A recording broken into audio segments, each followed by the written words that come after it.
টানা ৯ দিনের ঈদের ছুটিতে ব্যস্ততম নগরী ঢাকা এখনও অনেকটাই ফাঁকা। নগরীতে রয়েছে বিনোদনের আমেজ। রাজধানী ও এর আশপাশের থেকে পরিবার পরিজনদের নিয়ে আনন্দ উপভোগ করতে অনেকে ছুটে আসেন ঐতিহাসিক লালবাগ কেল্লায়।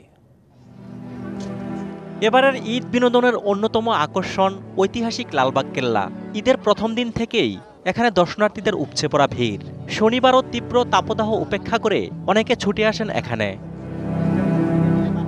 পরিবিবি সমাধিসৌধ, হাম্মাম বা দরবার হল, লালবাগ দুর্গ মসজিদ, তিনতলা বিশিষ্ট তোরণ, সৈনিক ব্যারাক, সুড়ঙ্গ পথসহ ঐতিহাসিক নিদর্শন দেখে খুশি দর্শনার্থীরা। হাম্মামখানা, তারপরে পরিবিবির মাজার, জাদুঘরের যে জিনিসগুলো, এগুলো আমার মনে হয় যে সবারই দেখা উচিত। আমাদের ঐতিহ্যগুলো দেখার জন্য সবারই আসা উচিত। লালবাগ কর্তৃপক্ষকে ধন্যবাদ জানাই যে তাদের এত সুন্দর একটা পরিবেশ সৃষ্টি করার জন্য। আমাদের মতো দর্শনার্থী যারা এখানে ছোট বাচ্চা সহ যাতে খেলতে আসতে পারে, ঘুরতে আসতে পারে। তবে দর্শনার্থীদের কাছে লালবাগ কেল্লার অন্যতম আকর্ষণ পরিবিবির সমাধিসৌধ। পরিবিবি ছিলেন শায়েস্তা খানের মেয়ে।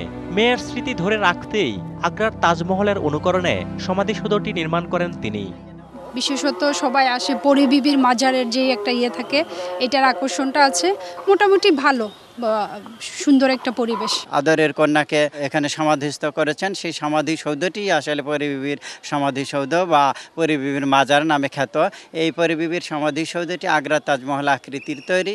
কেল্লার পরিবেশ সুন্দর রাখতে সচেতন ছিল কর্তৃপক্ষ। জোরদার করা হয় নিরাপত্তা ব্যবস্থা।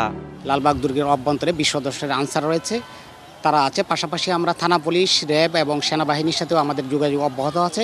যে কোনো সমস্যা সমাধানে তারা আমাদেরকে সহযোগিতা করবে বলে আশ্বস্ত করেছেন। আমি আশা করছি তারা ঈদ পরবর্তী যে সময়টুকু লালবাগ কেল্লায় আসবেন এবং উপভোগ করবেন।